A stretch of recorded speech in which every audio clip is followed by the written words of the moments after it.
নমস্কাৰ পুৱাৰ শিৰোনাম ষ্টুডিঅ'ত মই ৰশ্মিতা গোস্বামী এটা বিতং বাতৰি আজিৰে পৰা শিৱসাগৰৰ ঐতিহাসিক বৰ্ডিং খেলপথাৰত অনুষ্ঠিত হৈছে অসম জাতীয় পৰিষদৰ ৰাজনৈতিক অভিৱৰ্তন দুদিনীয়াকৈ অনুষ্ঠিত হোৱা এই অভিৱৰ্তনত অসম জাতীয় পৰিষদত যোগদান কৰিব আসুৰ প্ৰাক্তন সাধাৰণ সম্পাদক লুৰিণজ্যোতি গগৈয়ে এই অভিৱৰ্তনতে লুৰিণজ্যোতি গগৈয়ে এজেপিৰ নেতৃত্ব লোৱাৰ সম্ভাৱনা আছে অভিৱৰ্তনত তৈয়াৰ কৰা হ'ব এজেপিৰ ভৱিষ্যতৰ ৰূপৰেখা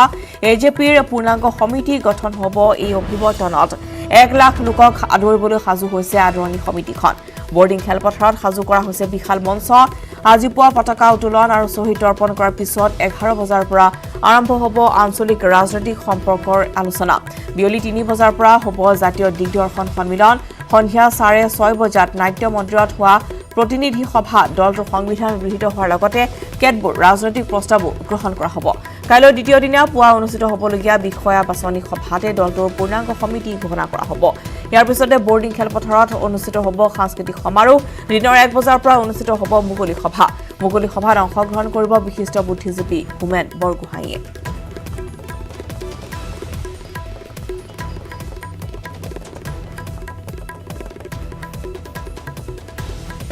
আৰু ইতিমধ্যে বৰ্ডিং খেলপথাৰ সাজু হৈ পৰিছে অসম জাতীয় অভিৱৰ্তনৰ পৰিষদৰ অভিৱৰ্তনৰ বাবে আৰু ইতিমধ্যে পুৱাৰ ভাগত আমি জনাইছোঁ পতাকা উত্তোলন কৰা হৈছে ইয়াৰ পিছতে আছে শ্বহীদ তৰ্পণ আৰু তাৰ পিছতে আজি বিশেষ নাট্য মন্দিৰত তাত আলোচনা চক্ৰ অনুষ্ঠিত হ'ব য'ত ইতিমধ্যে নতুন ৰাজনৈতিক দলটোৰ গঠনৰ যি সমগ্ৰ পূৰ্ণাংগ সমিতি সেয়া গঠন কৰা হ'ব লগতে ৰূপৰেখা এজেপিৰ ভৱিষ্যতৰ ৰূপৰেখা তৈয়াৰ কৰা হ'ব আজিৰ দিনটোতে এই অভিৱৰ্তনখন যথেষ্ট গুৰুত্বপূৰ্ণ হিচাপে বিবেচিত হৈছে যেহেতু অসম জাতীয় পৰিষদ ইতিমধ্যে দীৰ্ঘদিনৰ পৰা জল্পনা কল্পনা চলি আছিল এটা নতুন আঞ্চলিক ৰাজনৈতিক দল গঠনৰ অভিষেক সেই উৎকণ্ঠা সেই জল্পনা কল্পনাৰ অন্ত পৰিছে আৰু আনুষ্ঠানিকভাৱে আজিৰ দিনটোতেই লুৰিণজ্যোতি গগৈয়ে অসম জাতীয় এই অভিৱৰ্তনতে ৰাজনৈতিক অভিৱৰ্তনখনতে তেওঁ অসম জাতীয় পৰিষদত যোগদান কৰিব আৰু ইতিমধ্যে শিৱসাগৰত গৈ উপস্থিত হৈছে লুৰিণজ্যোতি গগৈ সমান্তৰালভাৱে আজিৰ দিনটোতে আৰু বহু সংখ্যক লোকে অসম জাতীয় পৰিষদত যোগদান কৰাৰ সম্ভাৱনা আছে কালিৰ দিনটোত 200 জন সদস্য ইতিমধ্যে তাত ভৰ্তি হৈছে আৰু প্ৰতিটো দিনতে ইতিমধ্যে এই নতুন ৰাজনৈতিক দলটোত বহু সংখ্যক লোকৰ যোগদান চলি আছে আৰু বিশেষকৈ যুৱ প্ৰজন্ম আকৰ্ষিত হৈছে এই নতুন ৰাজনৈতিক দলটোলৈ আৰু ইতিমধ্যে আমি জনাইছোঁ যে বৰ্ডিং খেলপথাৰত আজি 1 লাখৰ অধিক লোকৰ সমাগম হোৱাৰ আশা কৰিছে উদ্যোক্তাই আমি পোনপটীয়াকৈ গৈছোঁ জয়জ্যোতি আছে আমাৰ সৈতে জয়জ্যোতি আপোনাৰ কাষলৈ আহিছোঁ এই মুহূৰ্তৰ কি পৰিৱেশ আৰু কি শেহতীয়া খবৰ আছে আপোনাৰ হাতত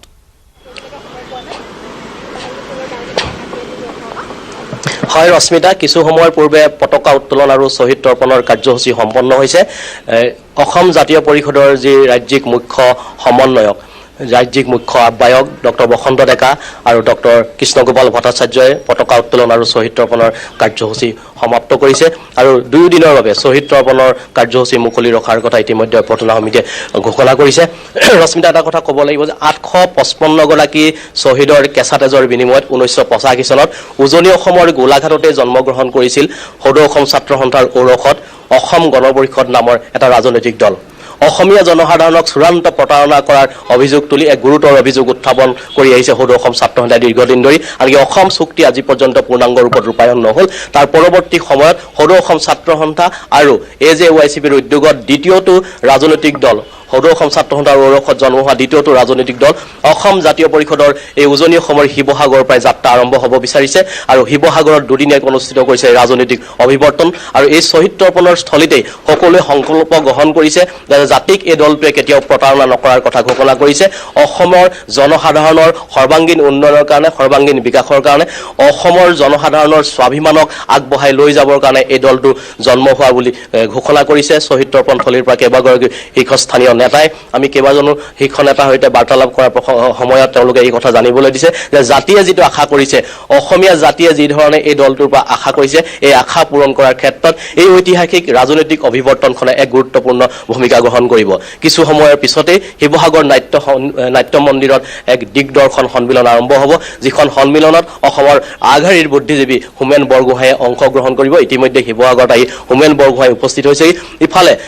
ৰাতি প্ৰায় 12 বজাৰ পিছত মুহূৰ্তত শিৱসাগৰত আহি উপস্থিত হৈছে সদ্য প্ৰাক্তন আছুৰ সাধাৰণ সম্পাদক লুৰিণজ্যোতি গগৈ। আমি এই মুহূৰ্তত এটা বিশেষ খবৰ নিউজ 18 অসম নৰ্থ ইষ্টৰ দৰ্শকসকলক দিব বিচাৰিছোঁ যে কাইলৈ বিষয় বাছনি সভা অনুষ্ঠিত হ'ব। এই বিষয় বাছনি সভাতেই অসম জাতীয় পৰিষদক কোনে নেতৃত্ব দিব, সন্মুখৰ পৰা কোনে নেতৃত্ব দিব, ইয়াৰ সভাপতি কোন হ'ব, সাধাৰণ সম্পাদক কোন হ'ব আৰু ইয়াৰ এই কেন্দ্ৰীয় সমিতিখনত কোনে কোনে দায়িত্ব গ্ৰহণ কৰিব সকলো নিশ্চিত কৰিব এই বিষয় বাছনি সভাই। আৰু আমাৰ হাতত পৰা বিশেষ খবৰটো হৈছে যে কাইলৈ বৰ্ডিং খেলপথাৰত আয়োজন হ'ব লগা মুকলি সভাত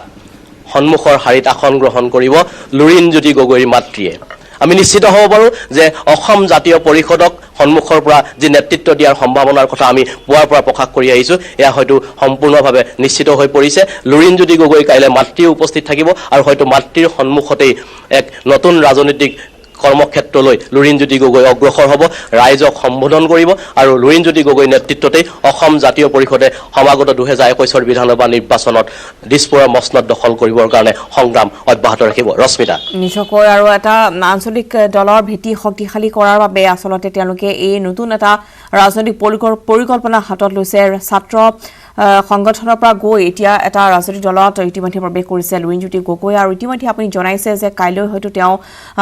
সন্মুখৰ পৰা নেতৃত্ব দিয়াৰ সম্ভাৱনা আছে। কিন্তু পুনৰ আপোনাৰ পৰা জানিব বিচাৰিছোঁ, প্ৰতিদিনে তাতে ইতিমধ্যে সদস্য ভৰ্তি অভিযান অব্যাহত আছে, গতিকে বৰ্তমানলৈকে কিমান সংখ্যক সদস্য তাত যোগদান কৰিছে বা এই অভিৱৰ্তনৰ সময়ছোৱাতেই কিমান সংখ্যক লোকৰ যোগদানৰ সম্ভাৱনা আছে, কিবা এই সন্দৰ্ভত তথ্য আপুনি লাভ কৰিছে নেকি? হয় ৰশ্মিতা, ইতিমধ্যে অভ্যৰ্থনা সমিতিৰ কাৰ্যালয়ত নিতৌ কম সংখ্যক কেতিয়াবা বেছি সংখ্যক লোকে যোগদান অব্যাহত ৰাখিছে। কালিৰ দিনটোত প্ৰায় 200ৰো অধিক লোকে ইয়াত যোগদান কৰিছে। অসমৰ প্ৰাক্তন গৃহমন্ত্ৰী ভিগু ফুকনৰ ভাতৃয়ে ইয়াত কালি যোগদান কৰিছে আৰু সমান্তৰালভাৱে অসম আন্দোলনৰ লগত জড়িত বহু ছাত্ৰ সন্থাৰ কৰ্মী, গণসংগ্ৰাম পৰিষদৰ কৰ্মী, কৰ্মচাৰী পৰিষদৰ কৰ্মীয়ে ইয়াত আহি যোগদান কৰিছে। আৰু আমি আজিও প্ৰত্যক্ষ কৰিছোঁ যে অসম জাতীয় পৰিষদৰ এই যি 2 কাৰ্যসূচী পতাকা উত্তোলন আৰু শ্বহীদ তৰ্পণ কাৰ্যসূচী ইতিমধ্যে সমাপ্ত হৈছে। এই কাৰ্যসূচীৰ সময়ত আমি বহুবিলাক মুখ প্ৰত্যক্ষ কৰিছোঁ, যিবিলাক মুখ এটা সময়ত অসমৰ জাতীয়তাবাদী শিবিৰৰ মুখ আছিল, যিবিলাক মুখ এটা সময়ত অসম গণ পৰিষদ দলৰ নেতাকৰ্মী হিচাপে পৰিচিত মুখ আছিল। এই মুখবিলাক আহিছে এতিয়া বৰ্ডিং খেলপথাৰলৈ আৰু নিশ্চিতভাৱে তেওঁলোকে অসম জাতীয় পৰিষদত যোগদান কৰিব আজি অথবা কাইলৈ। অভ্যৰ্থনা সমিতিৰ তথা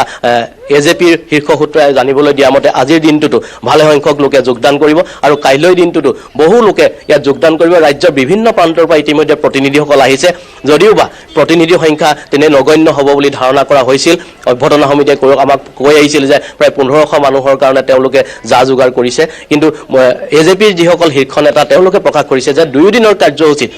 1 লাখৰো অধিক মানুহ শিৱসাগৰলৈ আহিব আৰু শিৱসাগৰৰ ঐতিহাসিক বৰ্ডিং খেলপথাৰত এই 1 লাখ মানুহ সমবেত হ'ব 2 দিনৰ বিভিন্ন কাৰ্যসূচীত আৰু ইয়াৰ পৰাই এক নতুন যাত্ৰা আৰম্ভ কৰিব অসম জাতীয় পৰিষদে। ৰশ্মিতা, ধন্যবাদ জনাইছোঁ। অসম জাতীয় পৰিষদৰ ইয়াৰ ৰাজনৈতিক অভিৱৰ্তনৰ কাৰ্যসূচীৰ বিষয়ে জনালে জয়জ্যোতি আৰু পৰৱৰ্তী সময়ত আমি অধিক তথ্যৰ বাবে পুনৰ যোগাযোগৰ চেষ্টা চলাম জয়জ্যোতিৰ সৈতে।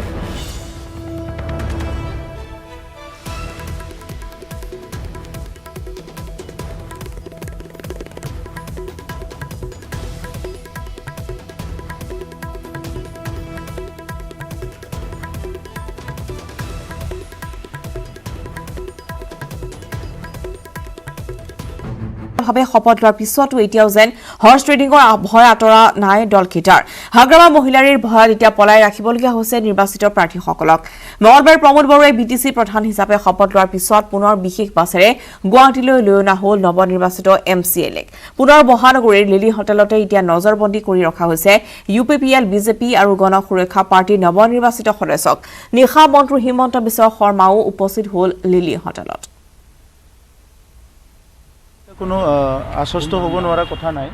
এটা প্ৰচেছ আছে, কাম আছে, পলিচি আছে, এই পলিচিবিলাক কৰি থকা হৈছে। হাগ্ৰামা মহিলাৰী এতিয়াও কৈ আছে যে UPPL পৰা তেওঁ প্ৰাৰ্থী নিব বা তেনে কোনো কথা তাৰ ক'ব পাৰে। হাগ্ৰামা মহিলাৰী কোৱা মতেতো চব দুনিয়া নচলে, দুনিয়া আপোনাৰ কোৱা মতেও চলে, মোৰ কোৱা মতেও চলে। চব হাগ্ৰামা মহিলাৰী কোৱা মতে দুনিয়া চলালিতো হাগ্ৰামাই গোটেই বিশ্বখনে ঘূৰাই থাকিলে হয়। বৰ্তমানলৈকে যিসকলে জয় হ'ল তেখেতসকলে এই মুহূৰ্তলৈকে সমষ্টিলৈকে যাব পৰা নাই। সেই নিশাই ময়ো যোৱা নাই, মনত আছে নে এতিয়ালৈকে সমষ্টি? একো আক্ষেপ নাই, ৰাইজৰ কাৰণে কাম কৰিব আহিছোঁ। সমষ্টিটো অহা 5 বছৰে থাকিম, এতিয়া প্লেনিংটো কৰি ল'ব লাগিব। প্লেনিঙে যদি নাই আপুনি ফ্লপ মাৰিব। যোৱা 17 বছৰে যে কাউন্সিলখন ভালে নচলে, একো প্লেনিং নাছিলে। চ' প্ৰায়ৰিটিটো প্লেনিং। 5 দিন মানে 10 দিন সমষ্টিৰ ৰাইজৰ লগত কথা পতা নাই, ডাঙৰ কথা নহয়। ৰাইজৰ এইটো দুখ নাপায় কালি কাম নহ'লে ৰাইজে দুখ পাব গতিকে তেখেতসকলে আমাক ভোট দি তাক জিকাইছে কালি যদি আমি ৰাইজক কাম কৰিব নোৱাৰোঁ তাৰপিছত ৰাইজৰ দুখ পাব আজি আৰণে এখন বা গামচা এখন দিবলৈ ৰখি আছে সেইটো কালি মই 2 দিন পিছত ল'ম গামচাটো কিন্তু প্লেনিংখিনি হ'ব লাগিবতো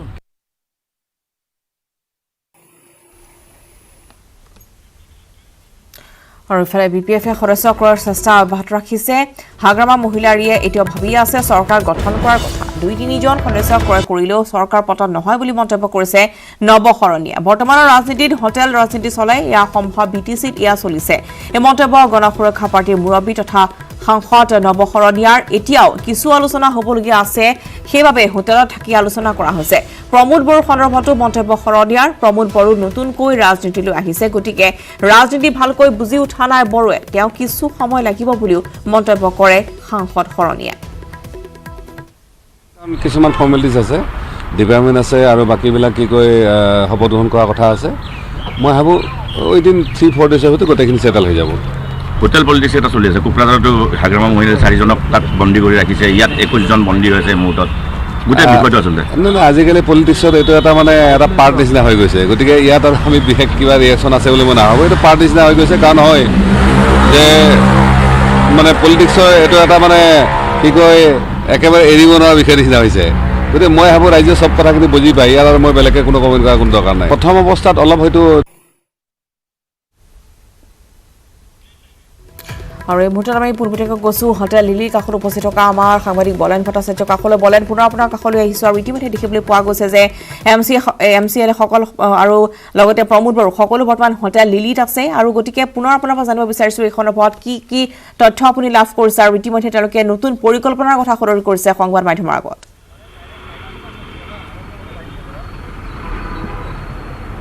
এই মুহূৰ্তত জনাই থ'ব লাগিব যে আজি দিনৰ 2 বজাত ভাৰতীয় জনতা পাৰ্টিৰ সৈতে UPPLৰ এখন বৈঠক অনুষ্ঠিত হ'ব অৰ্থাৎ নতুনকৈ গঠন কৰা BTCৰ চৰকাৰৰ যি 3 ৰাজনৈতিক দল সেই ৰাজনৈতিক দলৰ মাজত এই 2 বজাত এখন বৈঠক অনুষ্ঠিত হ'ব আৰু সেই বৈঠকত কিছু আনুষ্ঠানিকভাৱে তেখেতসকলে সিদ্ধান্ত গ্ৰহণ কৰিব